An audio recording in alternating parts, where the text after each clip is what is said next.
मैंने ही कहा था, उसने ही देखा था, वह तुमसे ही प्रेम करता है, मैं तुम्हें ही अंग्रेजी पढ़ाऊंगी। Hey guys, this is Shivani from startup English classes. Very very good morning to all of you. कैसे हैं आप सभी लोग? आई होप आप सभी लोग अच्छे होंगे, स्वस्थ होंगे, मस्त होंगे और एकदम झक्कास होंगे।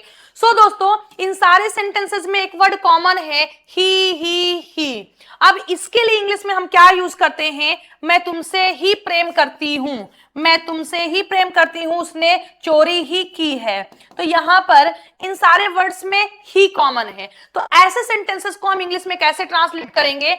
ऐसे सेंटेंसेस को ट्रांसलेट करने में 99.99% लोग जो होते हैं वो हमेशा कंफ्यूज्ड रहते हैं कि हम इन्हें इंग्लिश में कैसे ट्रांसलेट करेंगे। और अगर आपको पता होता है तब भी वो जो करते हैं वो आप गलत करते हैं। आइए सीखते हैं। तो सबसे पहले देखते हैं हम कि इन सेंटेंसेस में जो ही आएगा ये या तो सब्जेक्ट के लिए आ सकता है, या ऑब्जेक्ट के लिए, या किसी के भी साथ आ सकता है। वर्ब के साथ, सब्जेक्ट के साथ, ऑब्जेक्ट के साथ। तो देखिए इनका स्ट्रक्चर क्या होगा ट्रांसलेट करने का। सबसे पहले आपको इट लिखना होगा, ठीक है। उसके बाद इज, वॉज में से कोई एक यूज करना होगा। अगर हमारा जो सेंटेंस है वो प्रेजेंट या फ्यूचर में है तो आप इज लगाएंगे। अगर हमारा सेंटेंस पास्ट में है तो आप वॉज लगाएंगे। देखिए सबसे पहले इट लिखेंगे, प्रेजेंट या फ्यूचर का है तो इज, और पास्ट का है तो वॉज।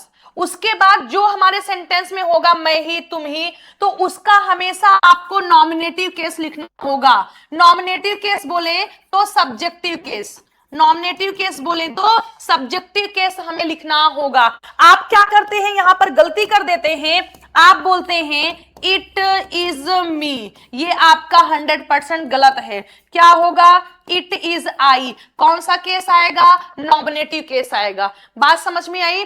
फिर आपको क्या करना है, अगर सब्जेक्ट के लिए आया है तो हु, ऑब्जेक्ट के लिए आया है तो हुम, ऑब्जेक्ट के लिए आया है तो हुम, किसी चीज के लिए आया है तो व्हाट, और सेंटेंस के अकॉर्डिंग विच वगैरह भी यूज कर सकते हैं। फिर आपको सेंटेंस को ट्रांसलेट कर देना है। आइए एक बार फिर से समझते हैं स्ट्रक्चर, क्योंकि अगर स्ट्रक्चर आपको समझ में आ गया तो चीजें आपको बहुत अच्छे से समझ में आएंगी।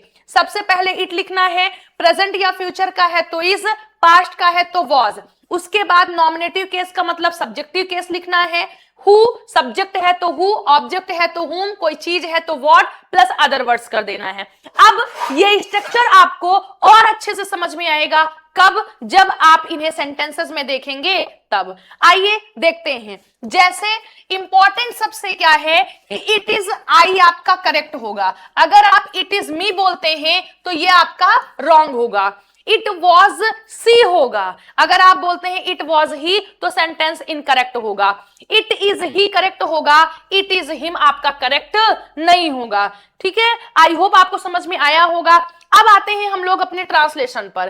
ठीक है, ये रूल क्या है, क्यों ऐसा होता है? बी की form is, am, are, was, were का कॉम्प्लीमेंट हमेशा सब्जेक्टिव केस में आता है। जब कभी भी बी वर्ब हो, लिंकिंग वर्ब के जैसे काम करे और इसका कोई कॉम्प्लीमेंट आए, प्रोनाउन हो, ही, सी, इट, आई, वी, यू, दे हो, तो वो हमेशा हमेशा किस में आएगा? नॉमिनेटिव केस में, या सब्जेक्टिव केस कह सकते हैं, इसमें आएगा। आइए इन सेंटेंसेस को करते हैं और समझते हैं। हमारा फर्स्ट सेंटेंस है, मैं ही आपको अंग्रेजी पढ़ाती हूं। तो सबसे पहले हम लिखेंगे इट। ठीक, प्रेजेंट का सेंटेंस है तो इट इज। अब मैं है तो क्या आएगा? आई आएगा। क्या बोलेंगे हम बोलेंगे इट इज आई। फिर सब्जेक्ट के लिए आया है, पढ़ाता कौन है? मैं। सब्जेक्ट है तो क्या लिखेंगे? Who. It is who, it is I, who to English, who teach you English। क्या बोलेंगे? मैं ही आपको अंग्रेजी पढ़ाती हूं, it is I who teach you English. और यहां पर जो भी रिलेटिव आपके प्रोनाउन आएंगे हमेशा उनके जो एंटीसीडेंट ये कहा जाता है इसके अकॉर्डिंग मेन वर्ब यूज होगी। आप सोचिए यहां हु आया है तो यहां टीचर्स हो जाए, नहीं, ये हु किसके लिए आया है? आई के लिए आया है, तो आई के अकॉर्डिंग यहां पर फर्स्ट फॉर्म यूज होगा। तो मैं ही आपको अंग्रेजी पढ़ाती हूं तो इसकी इंग्लिश होगी it is I who teach you English, it is I who teach you English. You got my point? Okay, let's move to the next sentence. Next हमारा सेंटेंस है मैं आपको ही अंग्रेजी पढ़ाती हूं। अभी मैंने क्या किया था कि सब्जेक्ट के लिए ही का यूज किया था, अब मैंने कर दिया मैं आपको ही अंग्रेजी पढ़ाती हूं, अब मैंने ऑब्जेक्ट के लिए यूज किया है। हम लिखेंगे इट, फिर क्या है प्रेजेंट का है तो क्या लगाएंगे इज, फिर क्या लिखेंगे आपको के लिए यू, इट इज यू। अब देखिए ऑब्जेक्ट है तो सब्जेक्ट के लिए तो हम हु लिखते हैं, ऑब्जेक्ट के लिए हम क्या लिखेंगे हुम, इट इज यू हुम क्या करती हूं मैं अंग्रेजी पढ़ाती हूं, इट इज यू हुम आई टीच इंग्लिश, हुम आई टीच इंग्लिश।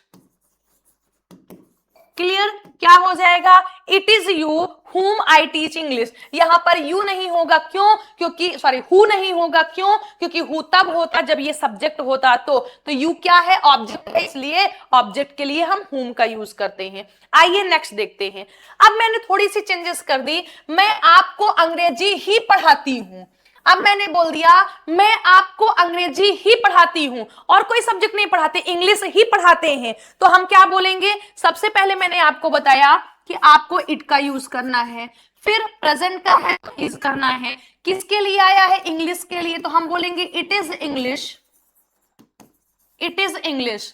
फिर इंग्लिश के लिए क्या आएगा व्हाट आएगा, जो मैं तुम्हें पढ़ाती हूं it is English what I teach you, what I teach you.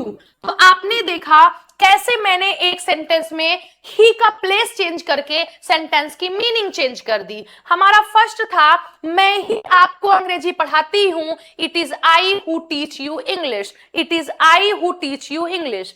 Next हमारा है मैं आपको ही अंग्रेजी पढ़ाती हूं, it means it is you whom I teach English, it is you whom I teach you whom I teach English। यहां पर object के लिए आया है। नेक्स्ट हमारा है मैं आपको अंग्रेजी ही पढ़ाती हूं, अब अंग्रेजी के लिए आया है तो क्या बोलेंगे it is English what I teach you. English के लिए व्हाट लिखेंगे, ऑब्जेक्ट के लिए whom लिखेंगे, सब्जेक्ट के लिए हम who का यूज करेंगे। आइए नेक्स्ट सेंटेंस देखते हैं। अगला हमारा सेंटेंस है तुमने ही मेरा पैसा चुराया है, तुमने ही मेरा पैसा चुराया है, तो हम क्या बोलेंगे it is you. Who subject है, who have stolen my money, my money. समझिए कैसे, तुमने ही मेरा पैसा चुराया है इट इज यू, ठीक, हु आया सब्जेक्ट है यू इसलिए सब्जेक्ट आया हु। अब यू के अकॉर्डिंग यहां हैव आया है, प्रेजेंट परफेक्ट टेंस है, हैज या हैव का यूज करते हैं, तो यहां पर क्या हो जाएगा हैव होगा। आप सोचे कि हु के साथ हैव कब से आने लगा, हु के लिए नहीं आया, यहां पर यू के अकॉर्डिंग यूज होता है। क्लियर, तो it is you who have stolen my money. Okay, next sentence देखते हैं। वह तुमसे ही प्रेम करती है, तुमसे ही प्रेम करती है, तो ऑब्जेक्ट है तो हम बोलेंगे इट इज यू, करती है whom ऑब्जेक्ट है whom she loves, क्या बोलेंगे it is you whom she loves, यानी इट इज यू वह तुम ही हो whom she loves जिससे वह प्रेम करती है। क्लियर, ओके, आइए आगे चलते हैं, नेक्स्ट देखते हैं। नेक्स्ट सेंटेंस हमारा है प्रधानाचार्य जी ने ही उसे डांटा था, प्रधानाचार्य जी ने, तो हम क्या बोलेंगे डाटा था, पास्ट का है तो क्या होता है was, it was the principal, it was the principal who, past indefinite tense, who scolded उसे हिम, क्या बोलेंगे प्रधानाचार्य जी ने ही उसे डांटा था, it was the principal who scolded him, it was the principal who scolded him. Clear, I hope आपको समझ में आया होगा। आइए नेक्स्ट देखते हैं। तुम्हें मम्मी ही पैसा दी थी, झूठ मत बोलो तुम्हें मम्मी ही पैसा दी थी, तो आप क्या बोलेंगे मम्मी ही दी थी, देने का काम कर रही मम्मी सब्जेक्ट है, तो हम बोलेंगे पास्ट का सेंटेंस है it was mother, it was mother who दी थी गेव यू मनी, क्या बोलेंगे हम बोलेंगे तुम्हें मम्मी ही पैसा दी थी, it gave you money. It was mother who gave you money. Clear? I hope समझ में आया होगा। नेक्स्ट सेंटेंस देखते हैं। उन्होंने ही उसे भड़काया था, उन्होंने ही उसे भड़काया था। अब इसकी इंग्लिश क्या होगी, इसको थोड़ा आप लोग ट्राई करिएगा कि इसे इंग्लिश में हम कैसे करेंगे। आइए नेक्स्ट देखते हैं। नेक्स्ट हमारा है वह ही इसे हल करेगी, वह ही इसे हल करेगी। तो वह ही करेगी फ्यूचर का है, तो सी इज सॉरी हम बोलेंगे it is see who will solve it. क्या बोलेंगे, वह ही इसे हल करेगी, it is see who will help it, sorry solve it, who will solve it. Clear? I hope समझ में आया होगा। आइए नेक्स्ट देखते हैं। नेक्स्ट हमारा है वह तुम्हें ही पसंद करती है। मैंने कहा वह तुम्हें ही पसंद करती है, तो यहां पर ऑब्जेक्ट के लिए आया है तुम्हें ही, तो हम क्या बोलेंगे, इट इज यू। क्या बोलेंगे, इट इज यू। वह पसंद करती है मतलब तुम ऑब्जेक्ट हो, तो whom सी लाइक्स। क्या बोलेंगे, वह तुम्हें ही पसंद करती है, it is you whom she likes, it is you whom she likes. Clear? I hope आपको समझ में आया होगा।